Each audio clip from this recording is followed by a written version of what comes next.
Muy buenas cracks, espero que se encuentren excelente y bienvenidos a la parte número 11 de sugerencias para Dying Light 2 que los usuarios desean aportar para mejorar la experiencia del título. Esta vez opté por colocar recomendaciones que no supondrían un desafío colosal para la desarrolladora, y creo que al final estarán de acuerdo con esta afirmación. No esperemos más y vamos allá. La primera sugerencia es la de poder camuflarnos entre los miembros de una facción al vestirnos como uno de ellos. Esta idea puede sonar disparatada en un primer momento, pero es más útil de lo que creen, ya que Dying Light 2 pretende interiorizarse un poco más a fondo con misiones de infiltración, y sería de mucha ayuda si nos podemos disfrazar de otro NPC, al menos temporalmente o hasta completar dichas misiones de sigilo. Una ligera referencia de esto sería la chaqueta que porta Aiden en un tráiler de 2019, misma chaqueta que usa un NPC que vimos en el episodio 1 del Dying to Know. Así que quizás Techland ya tenga algo en mente para aplicar este apartado a su juego. ¿Creen que podamos llegar a ver algo así en Dying Light 2? Las que siguen son dos sugerencias de parte del mismo usuario, y de hecho son muy similares, solo cambia el contexto. La primera sería el poder tener nuestro propio exhibidor de armas dentro de las bases de operaciones de cada facción, al estilo Fallout. Algo parecido a la habitación de Crane, donde podíamos ver y en ocasiones interactuar con las cosas que íbamos descubriendo o recogiendo por el mapa, ya sea a través de misiones o al azar. Bueno, en este caso sería únicamente para exhibir armas, podría ser nuestra arma favorita o una extremadamente rara de conseguir dentro del juego, una con propiedades especiales, etc. Y así con una de cada tipo, es decir, una a dos manos, la otra a una sola mano, a lo mejor también un artefacto en particular que hayamos encontrado, o un coleccionable. En fin, ustedes ya se imaginarán. Por el otro lado también podríamos tener un maniquí para colgar y mostrar nuestros atuendos.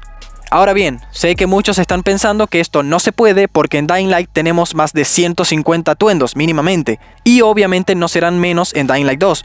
Pero supongamos que tenemos un atuendo que tiene especial significado para nosotros y queremos presumir de él a, por ejemplo, compañeros del online cuando entren a nuestra partida. O a lo mejor podrían hacer algo parecido a los Assassin's Creed, donde podamos apreciar solamente algunos atuendos para Aiden, nuestros favoritos o incluso aquellos que hayamos obtenido como recompensa por haber cumplido ciertos encargos especiales o desbloquear logros o trofeos. Con estas dos ideas que acabo de mencionarles, los jugadores le podrían dar a sus habitaciones su propio toque personal y carismático. La siguiente recomendación tiene mucho sentido. Es sencilla, pero a la vez lo suficientemente buena como para darle más realismo al juego. Y es que a medida que colaboremos más y más con una facción u otra, estas puedan otorgarnos beneficios variados en cuanto a suministros, armas o modificaciones, artilugios de combate, quizás trampas improvisadas más eficaces o ítems que mejoren nuestro crafteo. Todo esto a través de los dependientes ubicados en cada facción. Esto, personalmente, sí quiero verlo en Dying Light 2, ya que en el primer juego, sin importar a cuál dependiente vayamos, siempre nos otorgarán armas u objetos similares. Y el hecho de tener que escoger cuidadosamente con quién colaborar en Villedor es un apartado que va de la mano con poder contar con un beneficio u otro. Por ejemplo, la facción de los Inmaculados utilizan drogas a base de plantas para crear potenciadores. Quizás, si ayudamos a esta comunidad, se nos desbloquee un árbol de habilidades dedicado exclusivamente a la herboristería, y de esa forma podamos crear nuestros propios potenciadores de velocidad, de fuerza, resistencia, visión nocturna y muchos otros. Los supervivientes, por otra parte, son expertos en aprovechar al máximo los recursos que encuentran, así que de ellos podríamos aprender a crear más y mejores armas a costa de gastar menos de estos recursos. Los pacificadores podrían darnos acceso a un sinfín de trampas y métodos estratégicos para acabar con grupos numerosos de infectados o incluso ciertos monstruos sin tener que arriesgar demasiado nuestra integridad física. Y así sucedería con cada una de las diversas facciones. Y finalmente llegamos al último consejo. Uno que en primera instancia les parecerá muy obvio, pero del cual carece absolutamente el primer juego, y que definitivamente debe tener la secuela.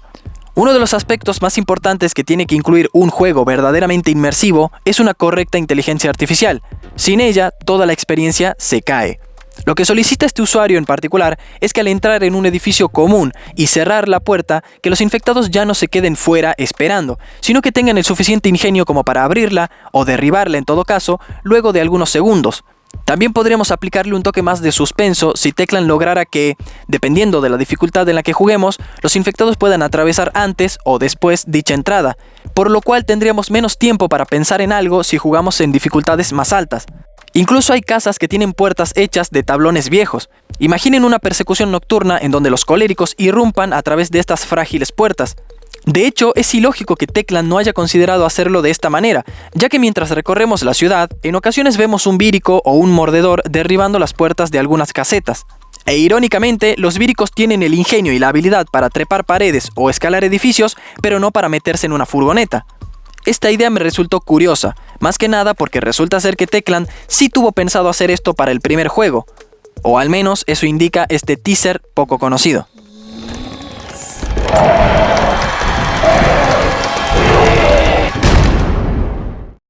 Y bueno cracks, con eso voy a concluir la 11ª parte de sugerencias para Dying Light 2. Como siempre, debo agradecerles el apoyo y la cooperación para que más y más personas se unan a la familia. Si tienen más ideas que creen que Teclan deba tenerlas en cuenta, nada más pueden dejarlas en un comentario. O mejor aún, pueden unirse a nuestro Discord, allí encontrarán el canal dedicado a este tema. Antes de despedirme, debo decir que es una pena que Teclan aún no haya dado detalles sobre el PvP ni haber mostrado hasta aquí cómo funciona el cooperativo, porque tengo guardadas varias sugerencias para ambos casos, así que ese video tendrá que esperar hasta que nos enteremos de más. Por ahora, espero les haya gustado el video de hoy. En fin gente, si les gusta el contenido son libres de apoyar para que yo sepa qué les gusta y pueda traerles más de esto. Eso es todo por mi parte y con esto me despido. Espero tengan un excelente día, tarde o noche. Les dejo un fuerte abrazo y nos vemos en el siguiente. Buenas noches, buena suerte y permanezcan humanos.